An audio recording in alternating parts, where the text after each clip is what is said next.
The Incredible Hulk is Marvel's second movie, released only a month after Iron Man in June.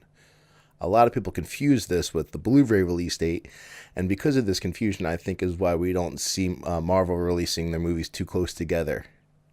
It was directed by Louis Leterrier, and it was written by Zach Penn, although it was really ghost-written by Edward Norton, as everyone knows at this point. It's pretty much public knowledge at this point that Norton pretty much rewrote the entirety of the movie. Not having a parent company at the time, Marvel took advantage of this, and while Iron Man was being distributed by Paramount, Universal was taking over distribution for The Incredible Hulk. They were kind of forced to let Universal do that because of rights issues, but that's not for this video. So the movie opens up with an opening montage pretty much retelling the origin of the Hulk, the story that we got in the first Hulk movie back in 2003 that is not connected to the Marvel Cinematic Universe.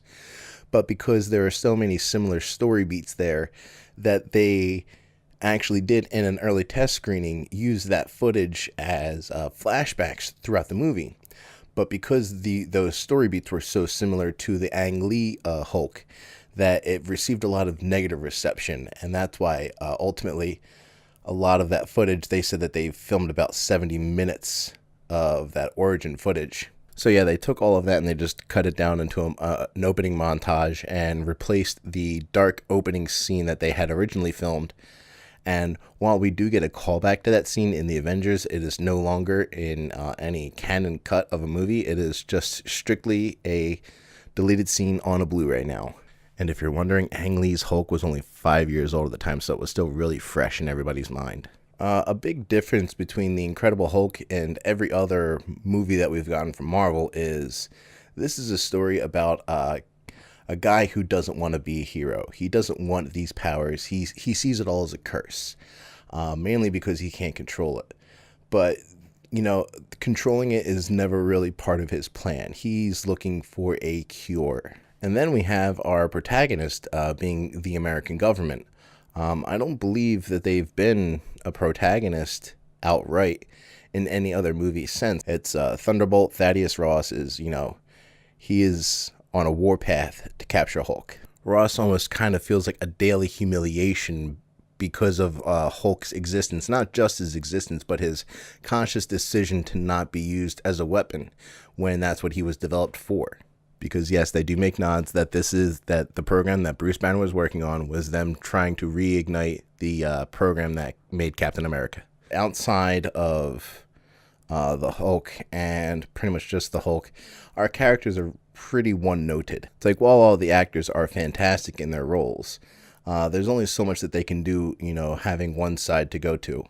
William Hurt playing General Thaddeus Ross is, a big patriot, longtime military personnel, has worked his way up to the rank of general, and pretty much he's always making, the patriotic decision throughout the movie. What's best for the government? What's best for our country? What's best for our defense?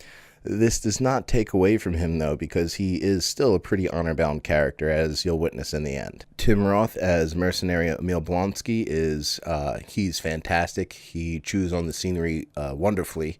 But again, his character is very one note. He's a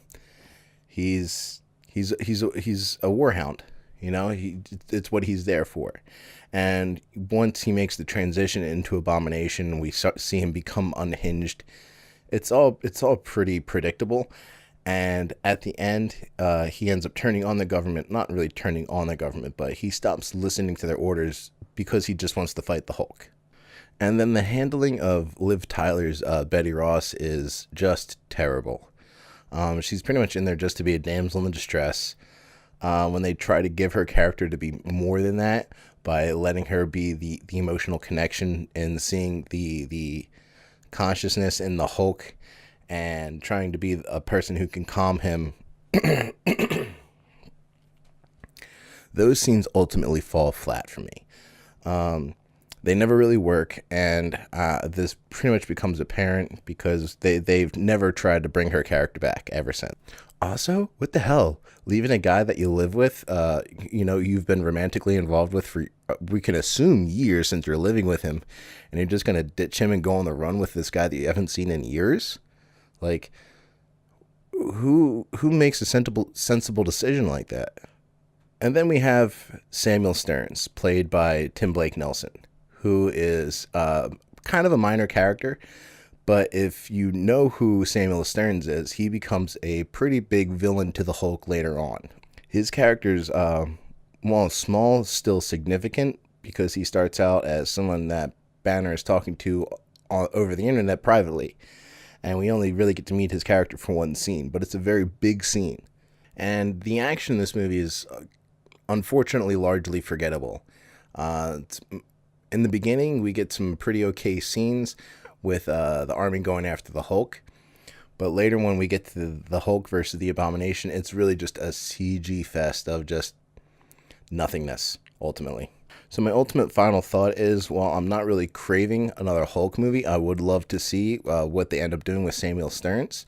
I would love to see something with the leader one day. And like I said, because of the story that we're getting, really makes this movie a good rewatch when you're going back over the Marvel Universe. And it's definitely not the worst Hulk movie, and it's very entertaining. I really hoped that we can get a new solo Hulk movie outing one day, but until then, we're just going to have to deal with this. Thank you guys for checking this out. Make sure to check us out on our podcast, 28 Frames Later Podcast, on iTunes, Google Play, Podbean, whatever app you're using to get your podcasts from. Make sure to keep tuning in on YouTube to check out more videos coming later in this series. We're going to have one dropping daily until we get to Infinity War. Thanks, guys, for tuning in.